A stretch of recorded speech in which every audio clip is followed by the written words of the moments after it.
Bem, vamos falar agora então com alguém que meio que vivenciou esse conflito, né? Ele que tá aí na tela já, ó, Cássio Buchholz, nosso querido estagiário aí, militante do Movimento Brasil Livre. Cássio, como é que você tá? Tudo bem? Boa noite. E aí, Meher, tudo bem? Cássio, deixa eu te perguntar uma coisa, cara. Você tava lá em Israel quando o Hamas cometeu os atentados terroristas. Como é que foi isso aí? Como é que você ficou sabendo? Qual que foi a sua primeira impressão? Conta pra gente aí.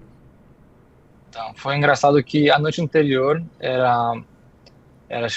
começou a festa de Simchat Torah, que começa sempre à noite do dia anterior até o início da noite do outro dia, que é a festa, por incrível que pareça, a mais alegre todo o calendário judaico. Então, a gente estava lá na sinagoga, todos os meus amigos comemorando, bebendo. Voltamos para casa às 6:30 da manhã em Tel Aviv. A gente acorda com a sirene de mísseis. E a gente foi pro quarto. Infelizmente, virou uma coisa comum no, em Israel. Não muito em Tel Aviv, mas é uma coisa comum. Então, todo prédio, toda casa tem um bunker, um quarto seguro. Então, a gente essa manhã a gente foi 3 vezes pro quarto seguro. E quando a gente acordou de vez, a gente começou a receber um monte de notícia de invasão, de incursão terrestre de terrorista, e a gente realmente não tinha noção de toda a gravidade até o final do dia. Então era uma incerteza e gente mandando no grupo se está seguro, se não está seguro. Eu tinha conhecido na festa, na rave, eu tinha amigos do programa que estavam na rave. Graças a Deus eles voltaram vivos, os meus amigos próximos, e amigos de amigos, infelizmente, faleceram. A gente já tem aí 2 confirmados. Mas basicamente esse foi o meu primeiro dia, que foi bem tenso. Então, ó, só lembrando aqui pros nossos comentaristas, fiquem à vontade de fazer perguntas pro Cássio também, tá? Fiquem à vontade pra me interromper aí e fazer as perguntas pra ele também. Então, a primeira coisa, antes de saber de qualquer coisa, na verdade, foram as sirenes, né? E você ficou no bunker? Como é que é essa estrutura aí em Israel? Eles estão muito preparados pra esse tipo de ataque? Como é que funciona? Então, é lei em Israel que, eu não sei exatamente, mas toda construção, toda loja, shopping, supermercado, prédio, precisa ter um abrigo antibomba. Você sempre vai ter algum perto. No meu caso, no meu apartamento, tinha um dos quartos, é um quarto seguro, que é concreto reforçado com aço. A janela, você puxa um ferro bem grosso, que os mísseis do Hamas não são lá tão avançados, não tão tecnológicos, então um quarto desse segura, apesar de não ser embaixo da terra. Então, um dos quartos que um dos meus amigos dormia é o quarto seguro, então eu descia a escada e entrava no quarto. Então, aí quando toca, em Tel Aviv principalmente, a gente tem de 1 minuto e meio a 2 para correr para o abrigo, então é até um tempo considerável, porque a gente está longe de Gaza. Nessas cidades mais perto é 30 segundos às vezes. E depois que para de tocar, a gente precisa ficar 10 minutos ainda no bunker, porque pode ter, como ele explode no ar, pode ter alguma coisa caindo, algum fragmento. Então, o que recomendo ficar 10 minutos. E sobre os seus amigos que estavam naquela fatídica rave, que foi onde os terroristas do Hamas desceram de paraquedas, né? Que eles relataram ali? Eles falaram qual aterrorizante foi? Correram, viram algo? Tiveram tiros? Como é que foi isso aí? Então, eu recebi foto deles na estrada, deitados no chão, e eu não tinha noção do que estava acontecendo, porque a gente demorou um pouco para saber o que aconteceu na rave. Mas ele contando depois, ele teve muita sorte de realmente eles tomarem a iniciativa de ir embora, porque lá não tocou sirene, eles só viram as bombas saindo de Gaza, você consegue ver a linha dos foguetes, e a galera deitou no chão, só que eles decidiram depois sair, pegar o carro e ir embora, e acho que foi a decisão certa, eles acertaram o lado certo da estrada, a direção certa, e durante o caminho inteiro, um caminho que normalmente demora 1h30, 2, do sul, perto de Gaza até o sul de Tel Aviv, eles demoraram 6 horas, tiveram que parar em vários bunkers, parar na estrada e deitar no chão. E meu amigo particularmente, ele falou que não viu nada, não lembra de ver nada, mas ele escutou tiro, escutou bomba, e ele fala, se eu fosse no lugar dele, eu acho que eu não estaria tão bem quanto ele está, mas ele falou que foi aterrorizante. Mas é impressionante como nesses momentos de terror que às vezes você encontra o melhor do ser humano, a coragem, né, de passar por essas situações, né? E explica pra gente um pouco do sentimento que você tem, né? Você enquanto judeu, você enquanto turista que tava lá, sabe, curtindo um país maravilhoso, uma cidade incrível que é Tel Aviv, né? Qual que é a sensação que te dá ao ver esse tipo de atentado completamente bárbaro? Então, é até difícil falar, mesmo no quarto dia de guerra, se não me engano, quinto, mas me afetou bastante, de verdade. Mesmo eu estando até que seguro em Tel Aviv, toda a situação, a incerteza e o estresse, você chega a enlouquecer. Eu ficava até 5 da manhã com notícia ligada, aí aplicativo mandando notificação de bomba, de invasão por terra, de terrorista. Então, é difícil. Aí, logo antes de eu sair, o Hezbollah começou a jogar morteiro no norte, um pouco na Cisjordânia também. Então, é bem difícil, é muito estressante.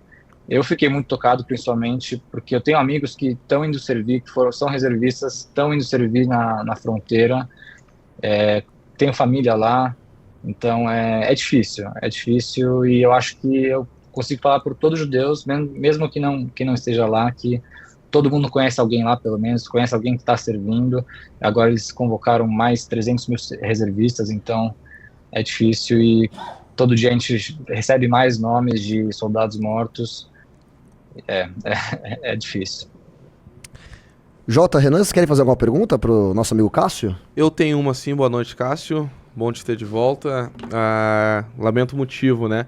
Cássio, a minha pergunta é bem direta, já que tu falaste agora sobre poder estar conseguindo representar o sentimento de toda a comunidade judaica. São duas, na verdade. A primeira delas é se tu conseguiste acompanhar os reflexos e os posicionamentos recentes do governo federal acerca da situação. E a segunda delas é, caso tu tenha conseguido acompanhar, qual é a tua opinião acerca do posicionamento do governo, tanto na figura do presidente Lula quanto dos seus demais membros, né? Para falar a verdade, eu estou bem desligado da política brasileira na qualquer outra questão sem ser essa, porque eu não consigo tirar a cabeça e o olho dessa questão, mas vi o posicionamento do governo federal. Eu achei vergonhoso de não ter citado o Hamas nominalmente, porque realmente o Hamas não representa o povo palestino, o Hamas oprime o povo palestino, o povo de Gaza. Então, é vergonhoso, e o jeito que o presidente Lula se manifestou na questão da jovem que morreu é de doer o coração. Você vê as imagens, todo funeral na religião judaica, você precisa ter um mínimo de 10 homens para fazer as rezas e tudo, e como a família lá não estava com os homens da família dela, eles postaram na internet, e 10 mil homens foram no enterro, pararam o carro na rua para ir ao enterro. Então é um negócio muito forte, é um negócio que une todo mundo.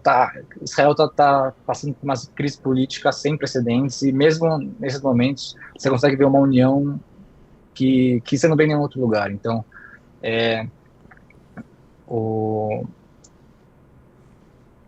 eu não tenho palavra para descrever. Eu acho que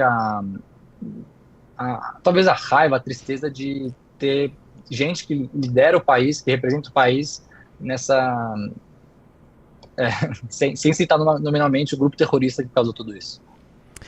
Renan, quer fazer uma pergunta pro Cássio? Sim. Eu ia começar primeiro falando sobre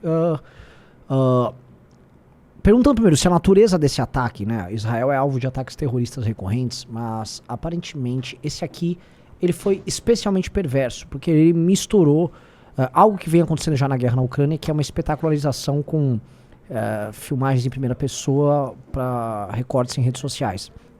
E eles estão fazendo isso de maneira recorrente, com o intuito, de um lado, incutir o terror no adversário, e também para animar as próprias tropas, né? Teve gente assistindo as imagens, não só militantes, especialmente militantes de esquerda nos países ocidentais, mas imigrantes de outros lugares, fazendo uma festa, vendo aquela imagem, por exemplo, daquela turista, eu não sei se era israelense e alemã, ou israelense ou alemã, que ela basicamente, todo mundo achava que ela estava morta, ela acho que ainda tá viva. Parece que ela sobreviveu, né? E os caras comemorando, fazendo uma farra ali, um negócio insano. Queria saber se esse ataque em especial, ele é considerado, dentro do histórico todo, um turning point, um momento de... Não um momento de virada exatamente, eu acho que a palavra é errada, mas... divisor de águas. É um divisor de águas porque foi cruzada uma linha com esse espetáculo que não era normal. A gente via algumas coisas que o Estado Islâmico fazendo ali naquela região da Síria, mas aqui já tá uma coisa diferente, né? E especialmente por conta desse uso dos vídeos em primeira pessoa como se fosse construído para TikTok. E a segunda coisa, como tá a moral das tropas e dos reservistas que estão sendo convocados, qual é o clima ali, né? Porque, obviamente, os caras queriam tentar incutir a ideia de um terror, você tentar abalar o adversário, mas eu acho que tá indo por uma direção contrária, né? Porque o Israel, o Cássio estava comentando, Israel estava muito dividido por conta de... Estava tendo protestos enormes por conta de alterações constitucionais que estavam sendo feitas pelo Bibi, e meio que esse ataque, ele talvez ia pegar um país dividido, e se soubesse trabalhar bem, poderia causar uma cisão e ter o maior inimigo em qualquer história que a gente pode contar, qualquer inimigo é sempre um inimigo interno. No caso, talvez isso não gerou esse efeito. Queria saber de você essa leitura sobre esse game. Então, a questão da espetacularização era sempre uma coisa recorrente de grupo terrorista, porque o principal objetivo deles é causar terror, é limitar a vida normal das pessoas, causar medo da pessoa sair na rua, de ir numa sinagoga, e não é só lá, é aqui no Brasil, é a comunidade judaica do mundo inteiro. E foi um ataque sem precedentes. Eu conversei com muita gente, até lá, enquanto eu estava lá, a gente fez um Zoom com uma porta-voz do Exército, ninguém esperava isso, não na parte de inteligência em si, mas ninguém nunca imaginou isso. E eu acho que a questão de ser um turning point é a questão de você ver estados que normalmente não apoiavam uma retaliação forte e dando um apoio total, e você não vê muito país condenando a países ocidentais, né, que normalmente você pede um cessar-fogo, que hoje apoiam o contra-ataque. E uma coisa que me conforta é todo o esforço, e você falou da moral do Exército. Eu recebo vídeos de reservistas indo para o campo de batalha. Antes eles cantam o hino de Israel, cantam músicas para realmente animar, e você vê um clima de solidariedade entre as pessoas. E tenho muitos amigos que ficaram lá, que estão trabalhando voluntariamente, arrecadando alimento, roupa, dinheiro, tudo que você pode imaginar que eles podem fazer. Então eu acho que vira tudo uma coisa só. Agora o Netanyahu fechou a coalizão extraordinária nesse tempo de guerra com com o líder da oposição, o Gantz. Então acho que a gente tem esse turning point. Eu acho que todo mundo está falando que é o fim do Hamas em Gaza. Alguns do exército falando que não vai sobrar, vai ser um terreno de cabanas em Gaza, não vai ser mais prédio. Então eu acho que é o início do fim do Hamas, e é uma coisa que o Bibi falou, que vai mudar o Oriente Médio de vez pelos próximos, no mínimo, 50 anos. Então, isso é turning point mesmo. E assim, uma coisa que é perceptível, eu sinto essa ideia de eles terem tentado trabalhar a ideia de incutir o terror e divisão. Aquela espetacularização que houve não foi normal. Você não imagina um ganho, vamos dizer, objetivo com aquelas imagens e a forma como elas foram espalhadas, que não fosse incutir o terror. Porque, de fato, assim, eu ia até fazer uma segunda pergunta. Foi exótica a natureza do ataque. Você teve paraglider com... nem sei o nome disso, um paraglider motorizado, parapente, não sei o nome. De paraglider motorizado, vamos dizer, um bombardeio incessante, que foi sendo brecado ali pelo Iron Dome. Foi vamos dizer, um ataque por terra, ataque de carro, ataque de moto. A natureza do ataque, ela foi muito diversa. E eu acho que a ideia de, nossa, eles estão vindo pelo ar, estão vindo pelo chão, estão vindo pela terra. Eles tentaram incutir ali a ideia de um ataque jamais visto. Quebrar, acho que havia isso, né? Eu até vi comentaristas internacionais falando, quebrar a ideia da invulnerabilidade de Israel, a ideia de que Israel ele tem uma inteligência superior. Então eles tentaram construir isso para fazer um abalo. Então, eu acho que sim, isso realmente acabou sendo, em uma opinião minha, acabou não funcionando muito, porque eu acho que não incutiu esse terror, acabou gerando esse governo de coalizão e acabou criando a justificativa para uma resposta muito dura que vai vir. E eu acho que essa resposta dura é necessária. Assim, eu tentei não ver as imagens. Eu vi as primeiras, eu tentei não ver, mas Nossa, eu é evitei muito também. escroto o que rolou. A própria esquerda norte-americana não conseguiu segurar muita onda. A gente tem uma esquerda, assim, a esquerda latino-americana é mais arcaica nessas coisas, mas a esquerda americana O Bernie Sanders. cara, que é outra coisa, a Europa. A Europa sempre teve uma posição muito dúbia. Mudou a posição europeia. A posição europeia mudou a linha ali. E você pega mesmo um cara como Putin, né, por mais que a gente vê ali, o pessoal fala, o grupo Wagner vai mandar. Eu acho que isso é mais hoax ou qualquer coisa. O próprio Putin tem que fazer suas devidas diferenciações. Mostra que talvez o tiro saiu pela culatra. Queria saber tua opinião aí. Como está sendo visto isso? Então, eu acho que na parte do terror, de causar terror, eles conseguiram, principalmente no primeiro dia, e a repercussão que isso teve. O que foi feito, eu acho que o objetivo deles foi cumprido, de causar terror na sociedade israelense e realmente mostrar vulnerabilidade. Só que agora, no contra-ataque, Israel vai mostrar todo o seu poderio militar. É um contra-ataque sem precedente. Toda hora tem chefe da aeronáutica, da Força Aérea, falando que cada vez tem 50 caças no céu de Gaza, bombardeando sem parar. E que você falou no começo foi um ataque muito preparado. Para ter uma ideia, em 2014, no conflito que teve com Gaza, com Hamas, mais especificamente, que durou 50 dias, teve no total uns 4 mil, se eu não me engano, foguetes lançados de Gaza. Isso teve nos primeiros 2 dias dessa semana. Então, é sem precedente. E você consegue ver, eu consegui perceber em Israel, no começo, o choque e o temor, né, o terror que o pessoal estava sentindo, mas eu acho que pegou Israel num tempo frágil, mas eu acho que não importa quando, o povo israelense, o povo judeu sempre se une forças sempre para derrotar o inimigo maior, né, o inimigo certo.